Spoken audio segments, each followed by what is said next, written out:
Assalamualaikum warahmatullahi wabarakatuh. Bismillahirrahmanirrahim. Hamdan wa syukranillah, salatan wa salaman ala rasulillah, amma ba'du. Kali ini saya ingin membahas tentang masalah pentingnya kita itu mengetahui nahwu shorof, teman-teman.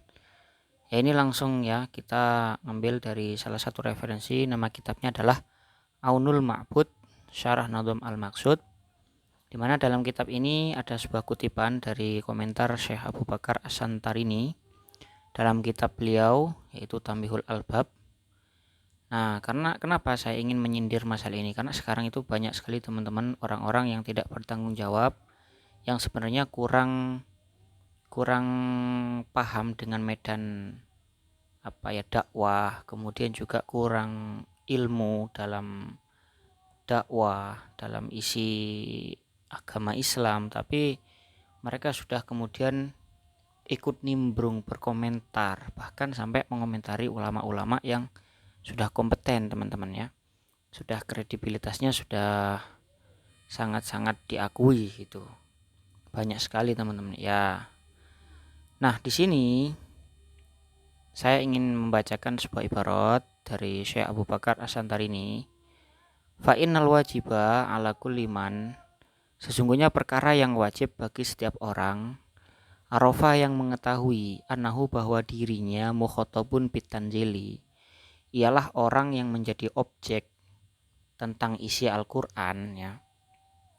Wa ma'murun bifahmi kalami rasuli, dan diperintah untuk memahami hadis Rasulullah SAW. Ya, tentu kita sebagai umat Rasulullah ya, yang pegangan kita dalam kehidupan sehari-hari adalah Al-Quran, tentu kita adalah mukhatab ya kan. Kita adalah objek dari isi hukum Al-Quran itu. Dan selain kita harus paham Al-Quran, kita juga diperintah untuk memahami hadis-hadis Rasul. Kemudian ghairu ma'dzurin bil jahli bimaknahuma, yang dia itu tidak ada alasan untuk tidak mengetahui keduanya. Artinya dia akalnya sehat, tidak cacat. Kan dia gak punya alasan untuk tidak mengetahui. Kecuali dia gila, tentu ada alasan dong untuk tidak mengetahui bahwa dirinya adalah salah satu objek dari isi Al-Quran dan dirinya adalah orang yang diperintah untuk memahami hadis Rasul, karena dia gila atau dia cacat, sudah tidak bisa melihat, tidak bisa mendengar, kan juga itu termasuk ma'dzur, alasan untuk dia tidak mengetahui. Ya artinya bagaimana dia mau mengetahui wong dia itu cacat fisik, kan begitu. Wala musamahin fitarkil amali bimuqtadahuma, dan tidak ada toleransi untuk tidak melakukan isi keduanya, Al-Quran dan hadis Rasul. Ya sama seperti tadi, orang yang sehat akalnya, sehat fisiknya, tentu nggak ada alasan untuk tidak melakukan apa yang diperintahkan Al-Quran dan hadis Rasul. Orang yang mengetahui posisinya seperti itu, mestinya gimana? Ayataqaddama fayata'allamal lisanal ladzi anzalallahu bihil qur'ana. Mestinya yang didahulukan oleh dirinya itu adalah dia harus mempelajari lisan ya, atau bahasa yang mana oleh Allah Al-Quran itu diturunkan dengan bahasa itu. Apa bahasa Al-Quran? Ya bahasa Arab. Artinya mestinya dia mempelajari dulu tentang qawaid atau kaidah-kaidah tentang bahasa Arab. Ya nahwu, shorof, balaghah, mantek, itu harus dipelajari mestinya. Sehingga hatta yafhama kalamallahi, sehingga dia paham isinya Al-Quran itu apa.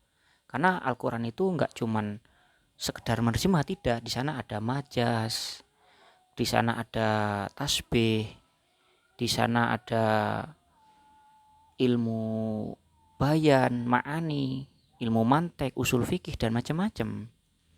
Hatta yafhama kalamullahi wa hadisa Rasulillahi sallallahu alaihi wasallam, sehingga dia bisa memahami Al-Quran dan hadis Rasul secara baik. Kenapa kok kita itu wajib memahami tentang bahasa Arab? Idla sabila lifahmihima tuna ma'rifatil i'rab. Karena gak ada jalan, gak ada gerbang untuk bisa memahami Al-Quran dan hadis kecuali kita paham tentang i'rab, kecuali kita paham tentang nahwu shorof. Wa tamyizil khata' minas shawab, gak ada kita itu bisa membedakan mana yang hak, mana yang benar, mana yang batil, mana yang benar, kecuali kita paham tentang bahasa Arab lalu kemudian memahami Al-Quran dan hadis. Ini buat teman-teman yang kemudian kok ternyata melihat video saya minta tolong betul, mohon betul, tolong ketika jenengan memahami tentang ilmu agama Islam ya, tolong perhatikan betul-betul siapa yang menyampaikan. Memang kebenaran itu bisa disampaikan oleh siapa saja, tapi tentu untuk masalah hukum, hukum fikih, hukum akidah tentu harus orang-orang yang kredibel dan orang-orang yang mampu untuk menggali hal dalil atau hukum tersebut. Semoga bermanfaat. Wallahu a'lam bishawab.